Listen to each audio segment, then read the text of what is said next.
Hello, everyone. Welcome to the Lethal Venom podcast. This is a show where I talk about anything I want with the honest to God truth, no lies told. And today, for today's episode, we have a special guest with us. We have Mr. Alan Katz. He is going to be talking to us a little bit about his experience in the film industry. And we're just gonna have a casual conversation, just get to know him a little bit better, and just have a good conversation. So, Alan, thank you so much for joining. Thank you for having me, Noah. So if you could just tell me a little bit about yourself and what you do. Well, these days, I'm a podcaster, a proud podcaster. But my path here came via movie and TV business. And I've been a professional writer since I was 16. It's the first time I made a buck typing stuff. Um, but when I went to college, I thought I was going to be an actor. I went to Vassar, and I grew up on the East Coast. I live in Los Angeles now, but I grew up on the East Coast. I went to Vassar. I was a drama major, and I went to one audition after college. I was awful and badly prepared.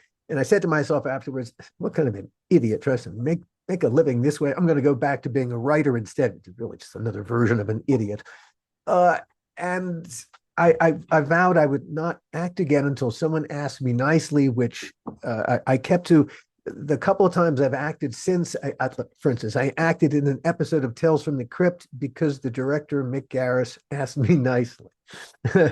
So I dedicated myself to being a writer. I was living in New York. I was going to be in the theater. To me, that was life. I had a friend from school who'd become an agent at William Morris in Los Angeles named Carol Yumkus. And Carol said, "Well, why don't you try writing a screenplay?" So I wrote one, sent it to her. She said, "This is really good. You should come out and meet and greet people." So in June of 1985, I flew out to Los Angeles for a week. Now, to me, a New Yorker, not a native New Yorker, but a wannabe New Yorker, LA was the stupidest place on the planet, the land of the avocado head. But well, you're on the East Coast. You're in Alabama, no? Yes. Yes, Okay, sir. so June on the East Coast, it's hot, it's humid. In New York, every place smells Mm. like piss. Uh, Los Angeles is the desert. There's no humidity out here. And 40 years ago, when I flew out here, it was a lot less crowded, and gosh, the people were so nice, and the sun was shining. The weather was truly fantastic, and people blew copious amounts of smoke up my ass. It was quite a pleasant experience. One night, Carol, my agent, took me to a movie premiere, St. Elmo's Fire, which William Morris was representing, and that backstage view of this world was quite intoxicating. The next morning, I didn't have any meetings planned. Someone at the party said, "Hey, you should try driving through Topanga Canyon," which is within the city limits of Los Angeles. 40 years ago, it was a lot less developed, much more wild and beautiful. And driving from the 101, the freeway, through the Santa Monica Mountains as they plunge into the Pacific Ocean at the Pacific Coast Highway. By the time I got to the water, New York, screw New York. I had been completely seduced by Los Angeles and by the film business.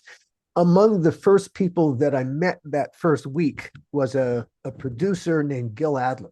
And Gil became my best friend and my creative partner for a decade. And Gil came out of the theater in New York. Now, neither Gil nor I, though certainly a lot of my reputation is in horror, and to a degree Gil's is too, neither of us were into horror. I wasn't into horror. I came out of comedy. When I went to Los Angeles, I thought I was going to be a comedy writer. Gil, like I said, came out of the theater, but he was trained as an accountant, and he understood this basic principle that if you have $1 to make your play, or your movie, or your TV show, do not spend $1 because you haven't got it. Better yet, if you can make your movie, TV show, whatever, for 99 cents or 98 cents, make it look like that dollar, even better. Hey, if you can do it for 97 cents, make it look like $1, $2, well, now you're on to something. So the creative process is all about problem solving. And Gil's approach was don't throw money at it, throw more creativity at it, which was exactly my approach to the creative problem solving.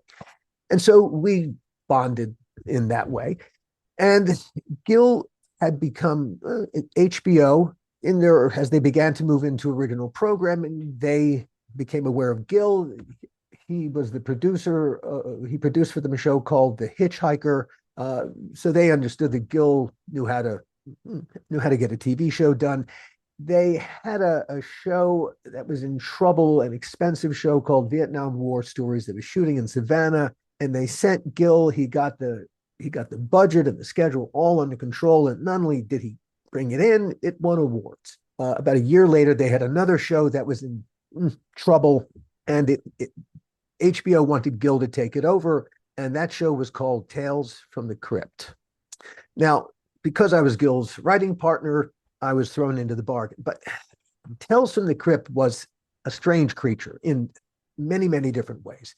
When Tales from the Crypt first, when the executive producers first approached HBO was just dipping its toe into original programming. They had a couple of original shows,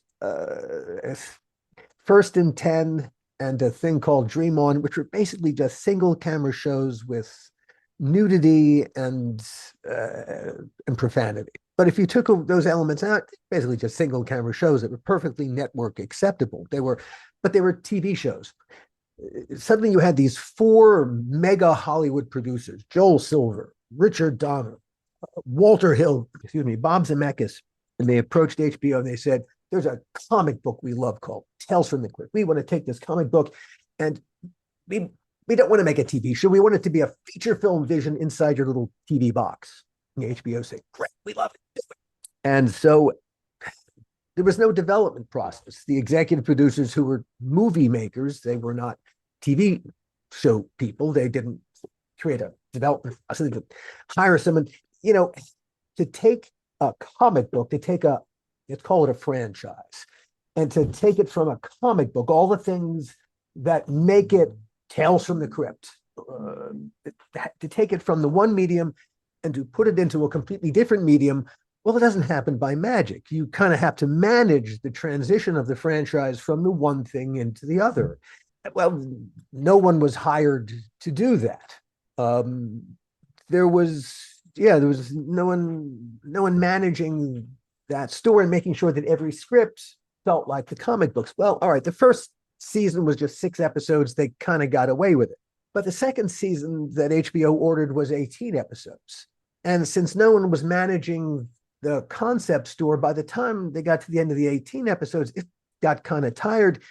There was a third season that had been ordered that HBO was obligated to, but just as the executive producers had not gotten someone to manage the concept and the franchise, there's no one managing the budget either. They didn't run it like a TV show. And HBO, which was cash flowing it, well, they were, the night before the wrap party, HBO handed the executive producers a financial statement that said, "Guys, you're $1 million cash in the hole. If you want that third season, get out your checkbooks and pay us the money you owe us." HBO promptly canceled the wrap party, fired everybody, and paid back HBO because they were going to get a lot more than that $1 million just from doing a third season. So HBO said, "Look, we want to hire this guy, Gil Adler." The executive producer said, "Okay, great, whatever. We don't care. We just want our money." And the next thing you know, Gil and I are doing Tales from the Crypt. Now, I had 2 jobs, and one was I was the overseer of the franchise to make sure that everything that we all loved about the comic book was going to be there in the TV show, every frame of every episode. That was my first job. So I rewrote everything. Every script had to go through me before it got to our department heads, before it got to casting.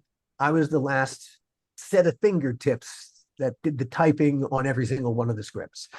Then my other job was to write Crypt Keeper segments.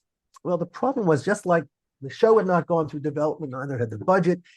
Well, no one had asked the question, but who's the Crypt Keeper? Now, the Crypt Keeper in the EC Comics is an old white guy with stringy hair.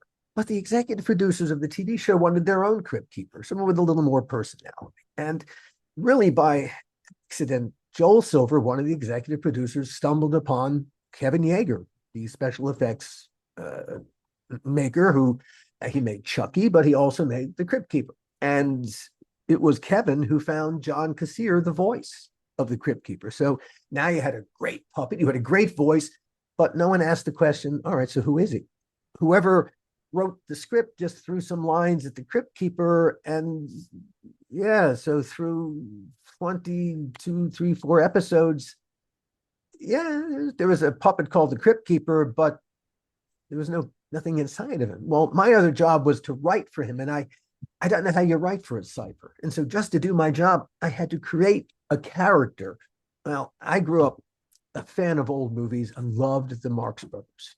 And so the Crypt Keeper became my little Groucho Marx.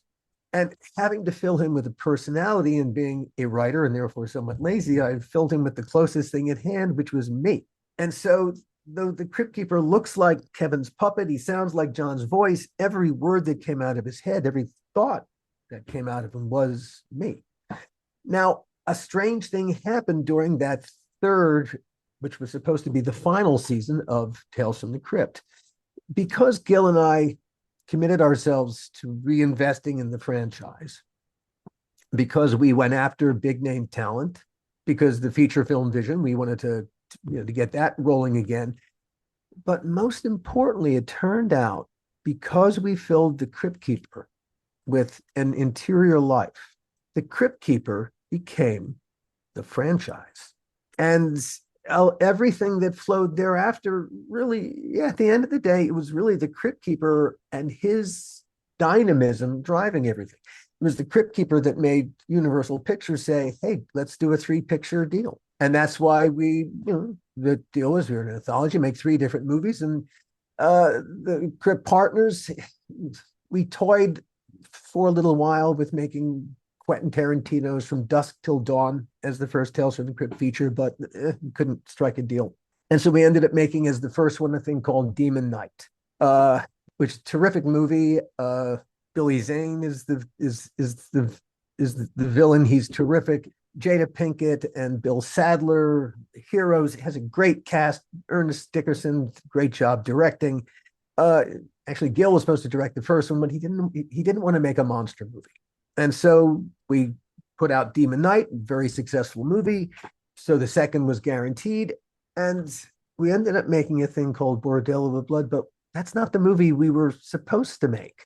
We had spent 18 months developing a project called Dead Easy, which was supposed to be the second Tales from the Crypt feature film. Now, as I said, Gil and I neither of us were horror guys, and we didn't want to get pigeonholed, as one does, as horror guys. And so our vision for the second Tales from the Crypt feature was to do something, yes, it would be within the horror range, but more psychological thriller. And so the project that we had developed, this thing called Dead Easy, was a taut psychological thriller about a recovered memory that took place in the swamps outside New Orleans. Had a great villain, this Harlequin character, and really a franchise villain. The whole creative team at Tales from the Crypt was devoted to this project, and Universal was aboard because they had us spending money. We spent 6 months in New Orleans prepping. We went through casting. We had a young unknown actress named Salma Hayek cast as the female lead. And we were in New Orleans, and 3 weeks before the start of principal photography, Universal called us and said, stop, don't spend another penny, get on a plane, come home. You're not going to do that movie. We arrived back in Los Angeles, kind of crushed. What's up, guys? And HBO said, you're going to make this other movie instead, Bordello of Blood. Your release date hasn't changed. You still start shooting in 3 weeks. Get going, guys. You got to rewrite this thing. Now, where did Bordello of Blood come from? Well, at around this time, a new studio called DreamWorks had come into being. And DreamWorks was Steven Spielberg leaving his deal at Universal, not the lot, but becoming a separate studio unto himself. And as studios, as a studio needs to do, it began to create deals with talent. Universal was desperately afraid of losing another significant piece of talent. Another one of my executive producers, Robert Zemeckis. Steven Spielberg was his mentor. So Universal went to Bob and said, Bob, we love you, Universal. What can we do to make you stay? I don't know any other part of the deal. I know that it was good enough. Bob stayed. I know one deal point. Universal agreed to pay Bob Zemeckis and Bob Gale $500,000 for the first student script they ever wrote when they were students at USC, a thing called Bordello of Blood. It was just a way to put some money in Bob's pocket. It was a deal point. But Universal, having made that deal, suddenly thought to itself, what, are we going to eat $500,000 here? Hey, wait a minute. Bob was about to executive produce this other horror movie, this Dead Easy thing, but we spent $50,000 on that script. Screw that. We'll take it out of their budget. Guys, you're going to make Bordello of Blood instead. Hey, it's got Bob Zemeckis and Bob Gale's name on it. That's bigger than Alan Katz and Gil Adler's name. Get going, guys. Start rewriting.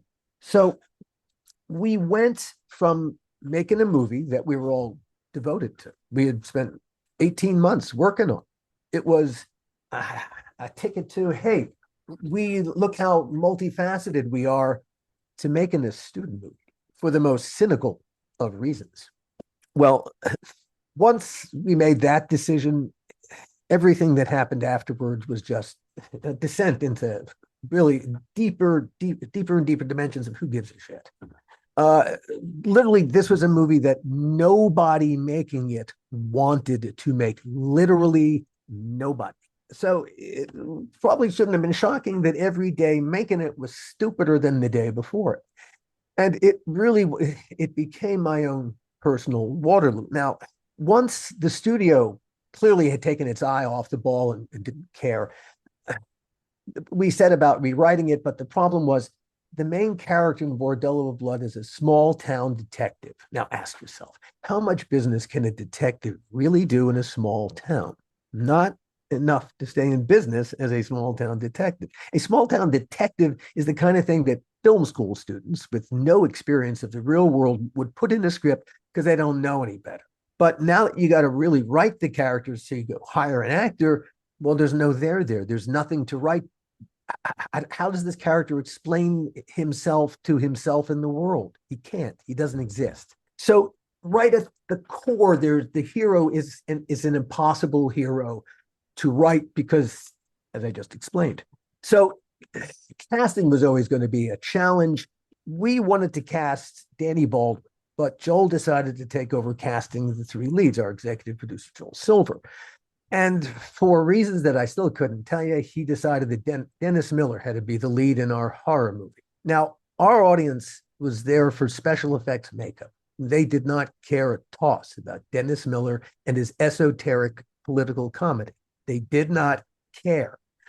But hey, even Dennis did not want to do the movie. And he said when the offer was made to him, all right, I'll do it for $1 million, figuring nobody in their right mind would pay Dennis Miller $1 million to be in a movie. Dennis Miller had done a couple of small roles in movies before that for scale. Why would you pay him $1 million now? But for some reason, Joel said, yeah. Now, we're a little $12 million movie. I don't have $1 million in my budget for an actor. We had $500,000 for that role.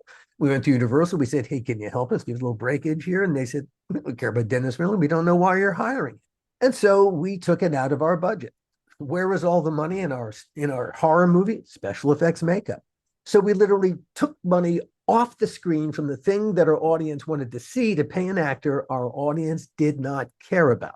Why would you do such a thing as a professional filmmaker? I understand why Joel wanted to hire Erica Eleniak. But it was never going to happen. She was in a long-term relationship and decided, just as we had hired her, that she didn't want to be that kind of actress in this kind of movie anymore. And she was supposed to. Gil was directing the movie, and whether as a director or as a producer, Gil likes to start production on a new project on a Thursday. So you work Thursday, you work Friday. If you have a problem with either the script or some other element of production, now you have a weekend to fix it. And when you start up on the Monday, hopefully you've fixed all the problems and you can really get down to business. So we had started production on Bordello on a Thursday, some bar scenes with day players. And we were expecting Erica Leniak to be on an airplane Saturday, to be in wardrobe Monday, to work on Tuesday. But on Saturday, I get a call from her manager saying, she's not going to get on an airplane until you rewrite the script because she doesn't want to be that kind of actress in this kind of movie. And so just to get her on an airplane, I had to agree to a massive rewrite to the script, which of course we were already in production. And so this was incredibly insignificant. And Erica, did not want to be there in the worst way, and made that clear to us constantly.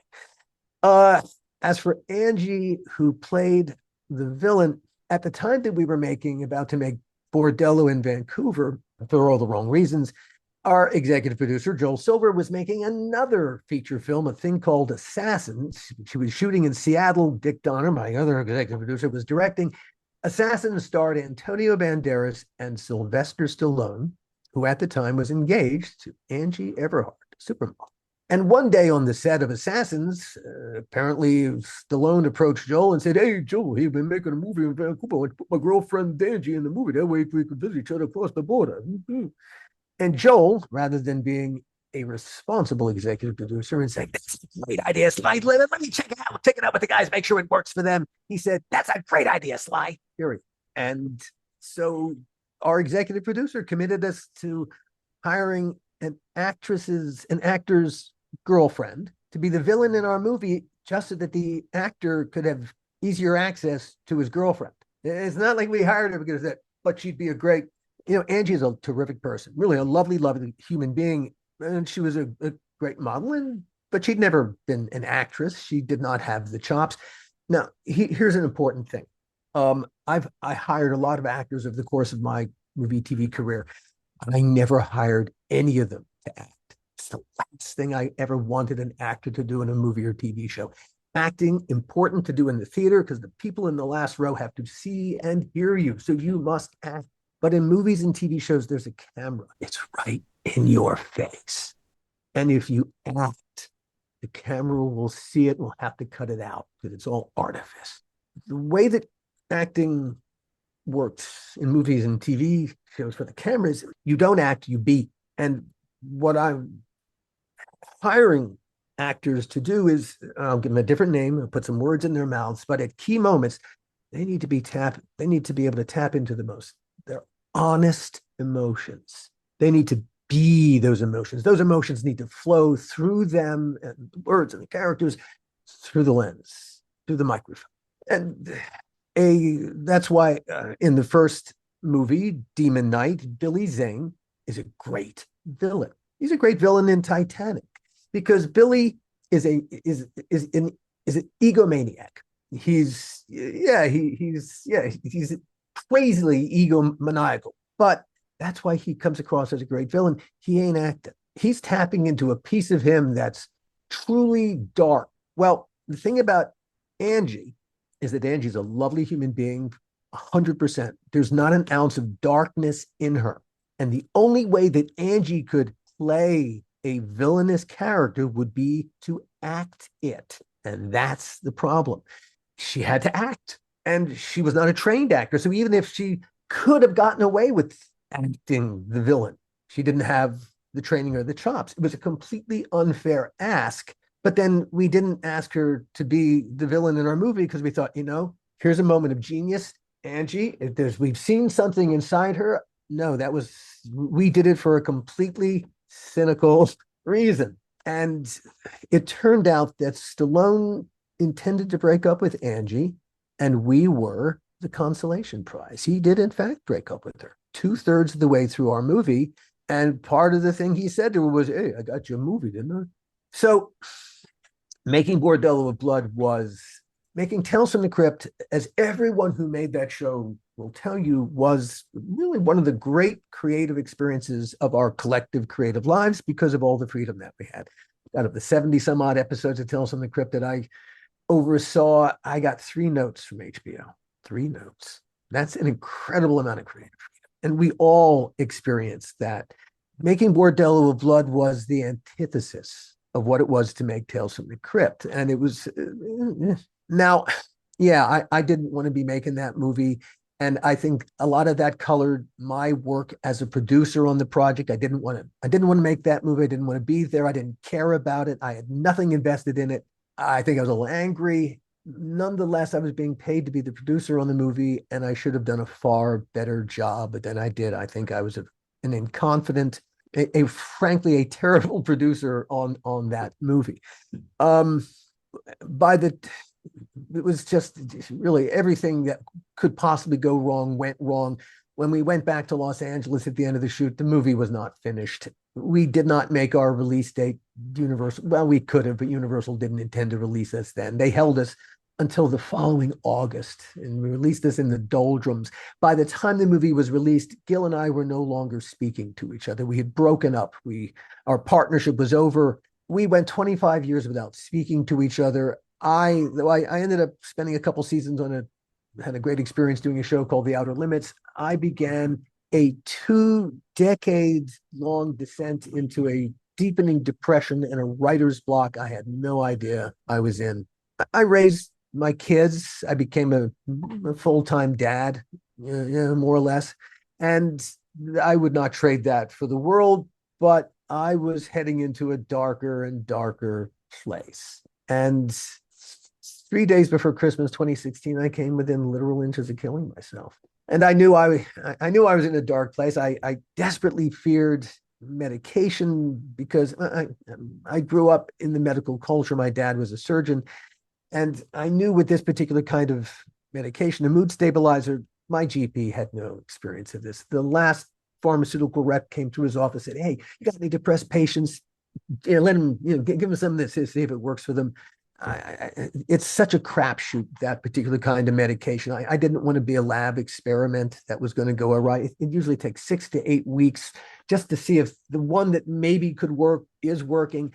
I wanted to have some control over it. And so I had done my research, and I drove immediately to my GP's office. I said, "Look, here's what I just did, and here's what I would like to try to do." And he looked at the thing that I wanted to prescribe, and he said, "Okay." And he wrote the prescription. I picked it up, went home, told my family what I wanted to do. I took the first dose. Within 36 hours, at the minimum dose of the medication, I leveled, and I felt the darkness.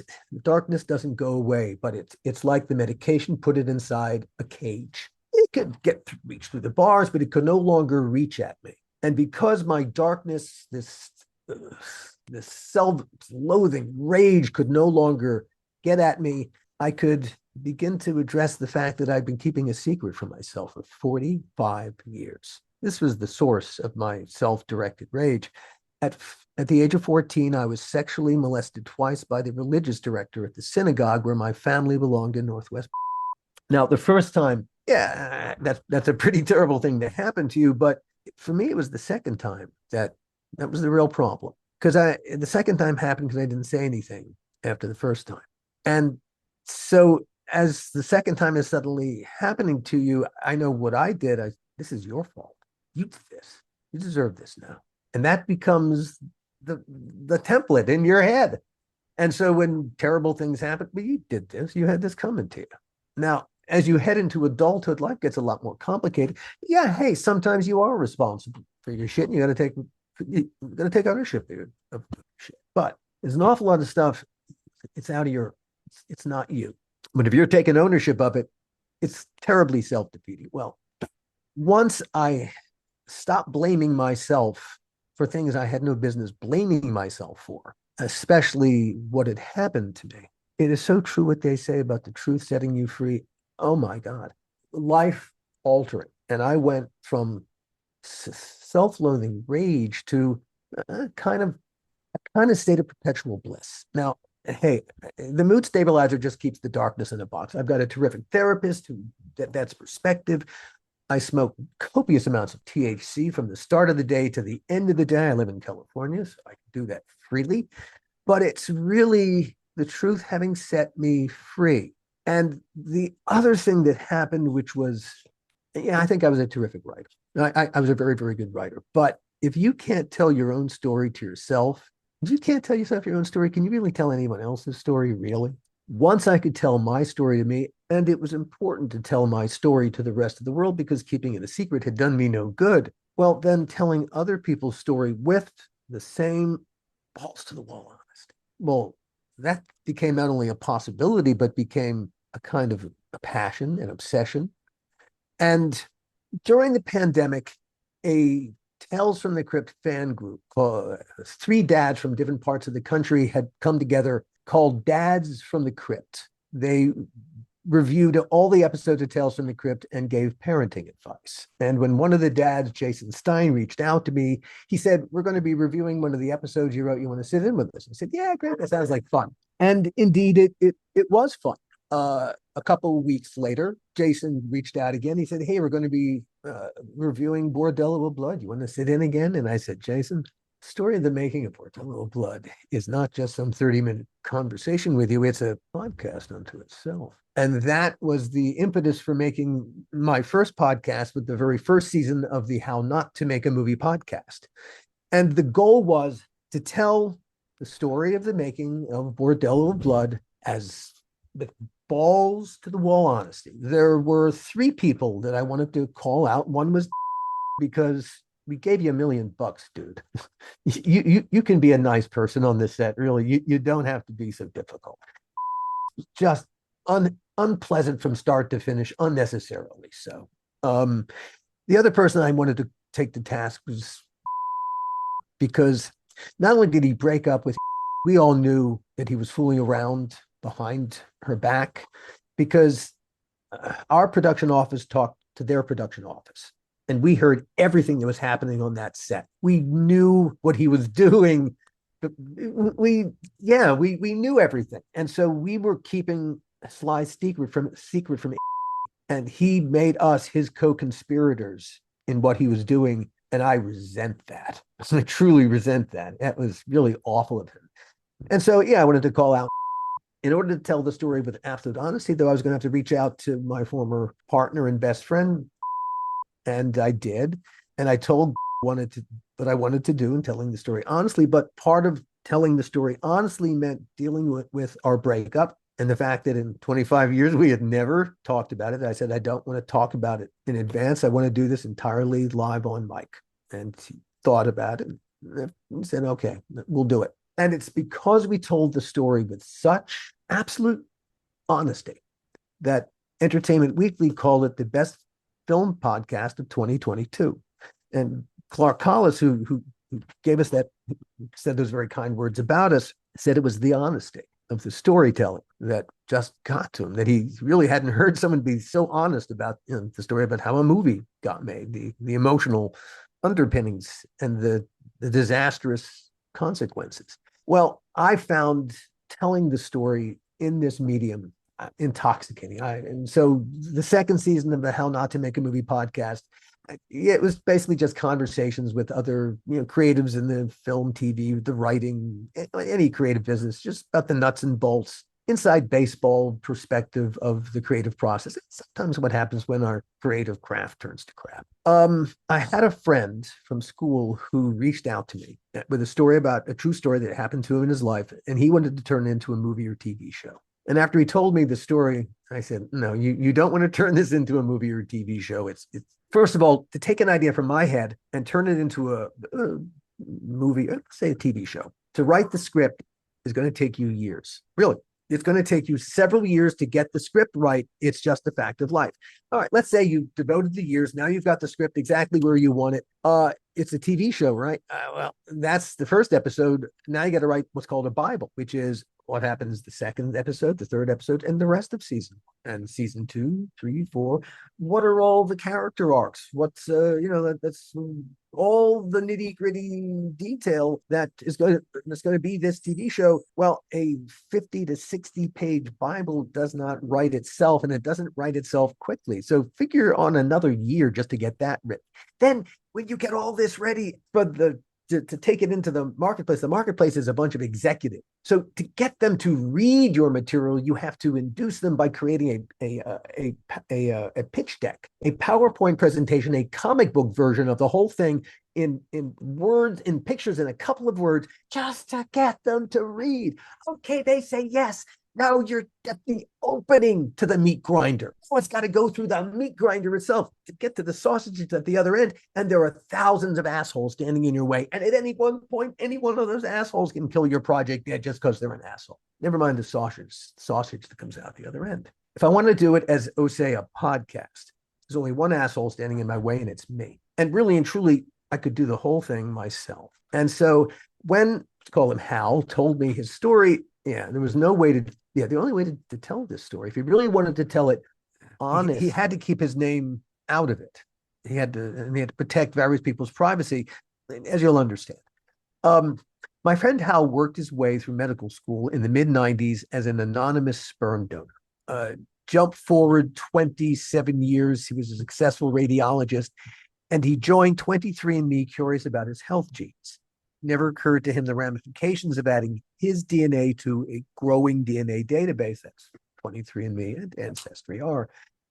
And he lost his donor anonymity. Suddenly, 7 total strangers found daddy, except 6 of them had no idea their actual biological father was Hal, a sperm donor. The 7th, one of the biological daughters, brought a thing called genetic sexual attraction to the table.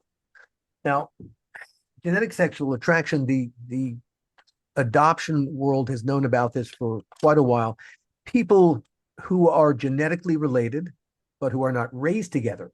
Apparently, in the first 2 or 3 years of our lives, a lot of the reason that incest is so taboo, it's less to do with the genetics, although that has an element, but it's much more to do with there's a kind of negative imprinting that occurs when people are raised in close proximity. There was research done a bunch of years ago in Israel having to do with kibbutzes and the fact that there were people who were raised together as from infancy, and though they experimented with each other sexually as pre-adolescents, once they became adolescent and into their adulthood, they never got sexually involved with each other. They never married each other.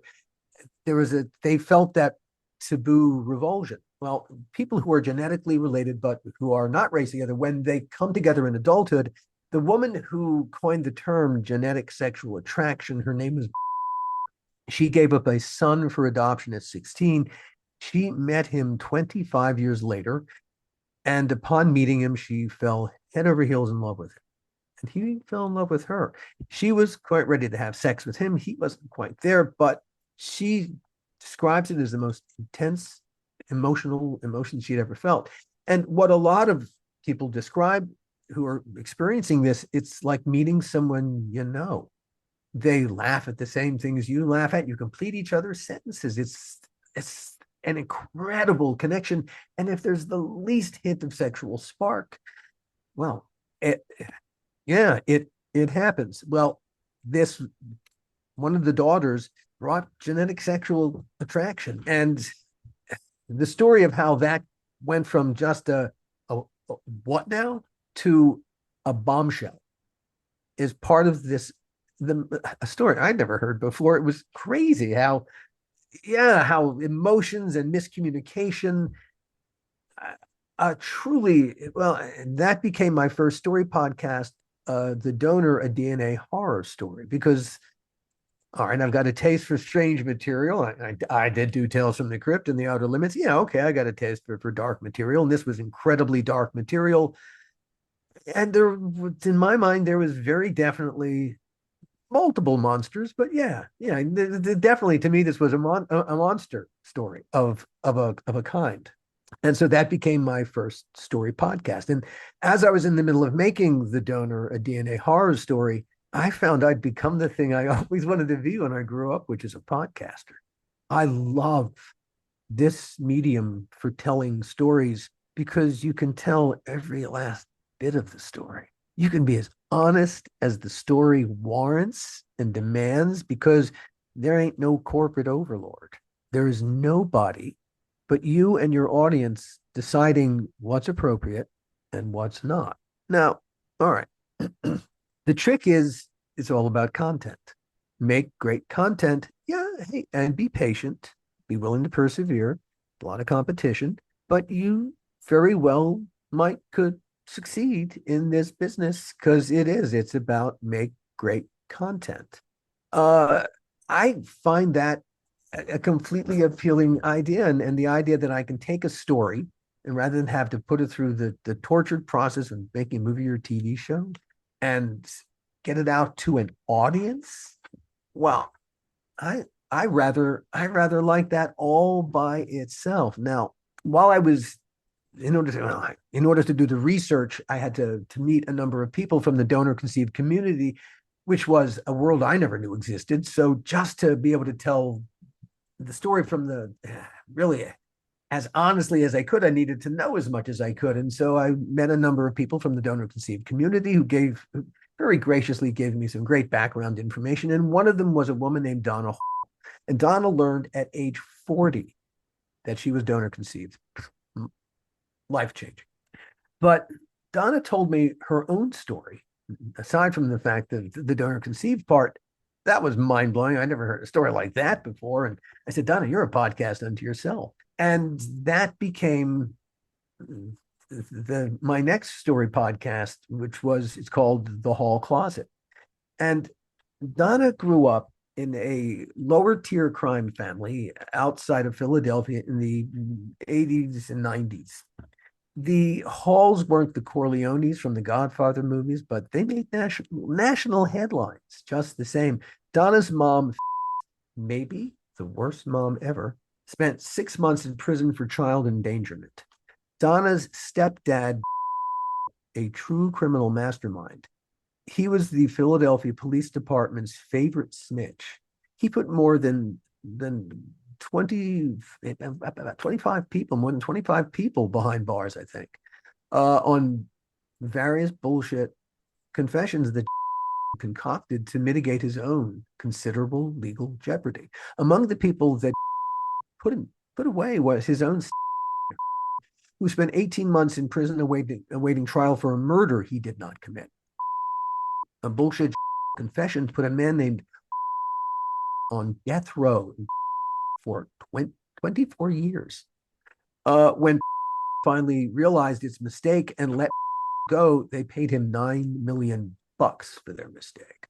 Well, Donna tells the story of what it was like growing up in in this family where every single day one or more of the adults was a criminal, behaved like a criminal, did something criminal, whether it was big crime or even just abuse, because that's a crime too. What makes Donna's story so incredible, compelling, in addition to her stunning honesty, amazing, breathtaking honesty, granular honesty, is the fact that she's a great storyteller, not an ounce of pity in her, and her the podcast, all 8 episodes of the Hall Closet, is Donna's journey to safety, but also toward empowerment. And that's really what the Hall Closet is. It's a story about empowerment. I decided to create a little company to keep this going. And my little company, Costard and Touchstone Productions, we make the How Not to Make a Movie podcast. Of course, we made The Donor, we made The Hall Closet, and we'll be making season 2 of The Hall Closet coming up shortly. But we also now make a fourth podcast that's out in the market called Sage Wellness Within, which is about Chinese medicine. Which we do with a terrific doctor of Chinese medicine named Andrea Thorpe. She's an amazing, well, she connects the story of Chinese medicine to each of our stories, and they really do connect. In addition to those 4, I've got a dozen more podcasts in various stages of production. I'll be dropping 2 to 3, hopefully 3 by the end of the summer, 3 additional ones. I've got one that I'm doing with a photojournalist named David Swanson called Just the Photographer. David has been a photojournalist for 30 some odd years. He took one of the iconic photos of 9/11 of the first responders down in the pit. He's covered war zones from Bosnia to Afghanistan to Iraq. And though his pictures speak 1,000 words at least, they can tell you what it looked like standing where he was standing when he took that picture, but they cannot tell you what it felt. And so the podcast is to to fill in the rest of David's story, what it felt like to be in those terrifying places, taking those pictures. David has been asked on numerous occasions over the course of his career while he was working, hey, are you the writer or just the photographer? And so David's podcast is called Just the Photographer, and it's a look at photojournalism. It's a photojournalist telling you his story and getting to tell all these stories with total honesty. Did I mention earlier that I walk around in a state of perpetual bliss? I do. I do. And it's yeah, it's yeah, the mood stabilizer keeps the darkness in a box. My therapist's perspective, copious amounts of THC, but that really just slows everything down because my mind's going 1,000 miles an hour in 1,000 different directions. But it's the truth set me free. The truth did. And my little company, Costard and Touchstone Productions, our mission is to make the world a better place through storytelling. We live in a seriously sick world, seriously sick. Well, one of the ways that we will help get it back to where it needs to be is through storytelling. And I know through personal experience that the healing power of storytelling. And so I believe that is that will be podcasting's great contribution to our civilization. It's its storytelling ability because we can tell so many stories in every conceivable way to every possible person. We are, in essence, it's radio. It's simple and yet it's profound. And that's it. That's how I got from there to here. That's such a inspiring story. I mean, what you said about how podcasting is like the new voice for storytelling is so true. I started my podcast to storytell as well, and I've talked about some very deep stuff on my podcast. I mean, I've done sexual assault stories, I've done drug stories, I've done alcohol, depression, anxiety. I mean, my show's been very, very raw and vivid when it comes to not straying away from topics. And it's been a combination of from me and then have had guests on here tell their story as well. And I just love doing it. And I think what you're doing is so great. And you have Well, such an thank you, Noah. inspiring story. I mean, to be called by, and as you said, Entertainment Weekly named his first season of the How Not to Make a Movie podcast, best film podcast of 2022. I mean, that's a huge accomplishment to be it recognized felt by. it felt really good. I gotta tell you, it felt really good. It's getting into show business, getting onto that mountain is so hard. But the harder thing, the thing that kills people, isn't getting on the mountain. It's once you're on the mountain, staying on the mountain. And that's the most challenging thing of all. And when suddenly you're no longer on the mountain, oh, it's so hard, if not almost impossible, to get back on the mountain. And that's torment. That's torment. So that somebody from the mountain said that my story about being on the mountain was, worked. That was incredibly gratifying, as you can imagine. To wrap things up, I wanted to end it on one last question. What advice do you have for students that might be studying in film and want to go into this field as a writer for a TV show or movie? What advice could you give them? As a content creator, and I think you should be open-minded. Well, first of all, the don't anticipate going through any kind of system. The whole thing is falling apart, and deservedly so, frankly. My son and daughter are both creatives. They exist in a world where you can do it all yourself. Be prepared for that. Be prepared for that. Be willing to fight for your vision. Most importantly, your vision, yours. Each and every person, but the creatives especially. The way I see it, it's like there's a prism inside our heads. It's unique to us, like a fingerprint. And life enters through our eyes, our ears, our mouths, experience. And it refracts through the prism inside our heads, hearts, if you like. And what comes out the other end of the prism, that is our art. That's what we create. It's life refracted through us. Be faithful to that refraction. The truth will set you free. Tell the truth. That is our obligation, is to tell the truth. And the more truthful we are to each other, yeah, the better. It's deceit always seems to be the thing that undoes us slowly, but eventually. Commit yourself to the truth. Don't let understand the nature of a struggle. There are vicissitudes. There are lots and lots of vicissitudes. Don't get eaten by the vicissitudes, and neither the good nor the bad, especially. But understand it's going to be a struggle until the end. Embrace the struggle, and suddenly, yeah, you're able to do your work. You have a purpose, and that's really maybe the key. Know what your purpose is. Your higher purpose.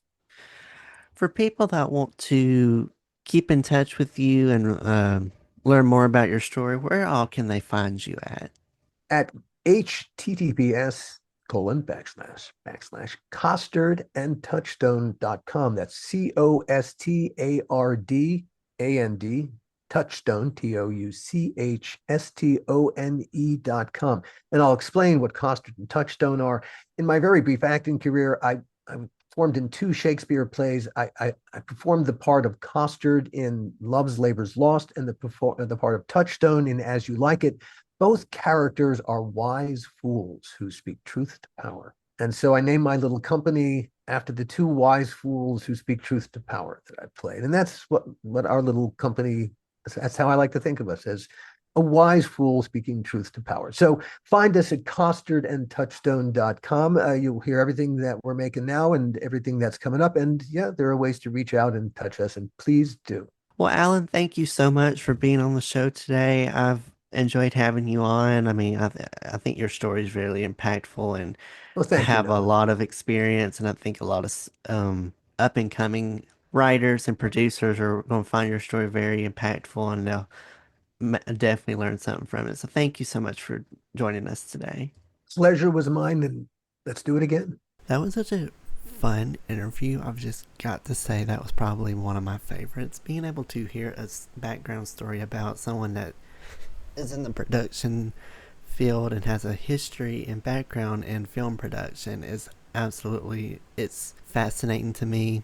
So to be able to have him on my show was so great. I wanted to say, just as a disclaimer, because I know some people are going to question and comment about it, why is it some people's names got bleeped out and others did not? I know when I first started the show and wanted to do it, that if a name did get mentioned, whether it was someone that I knew or a famous person or someone, I would always bleep their name out. Well, when I have guests on here, I don't want them to feel like if they can't say a name, then that means they have to kind of be they have to keep that secret in. I just let them say the name and then I go in there and bleep it out.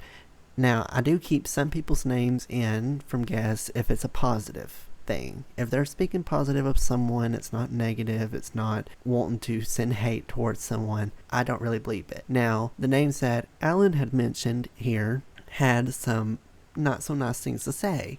And of course, I didn't want people to get on the hate train and I didn't want to cause problems back to him. So everyone's name that was mentioned in a negative way was bleeped out. I just wanted to make that clear and just put that out there that no, I did not forget to bleep someone's name out. It's because they talked well and good about them, and I did bleep out the ones that were bad. But anyways, I do appreciate you guys for listening to this episode. To keep up with me and keep updates about the podcast, you can follow me on Instagram and TikTok, Lethal Venom Podcast. On Facebook and YouTube, it's Noah's Podcast. Those are the platforms where you can find updates about all the podcasts I own. I am the host of two other ones. Music Talks, which is a podcast where I talk about music and albums, and Southern Reads, which is a book podcast where I talk about books and only books and everything book related. Those two platforms and podcasts, wow, late at night. Those two podcasts, as well as Lethal Venom, are available wherever you get your podcasts, but the main ones, Spotify, Apple Podcasts,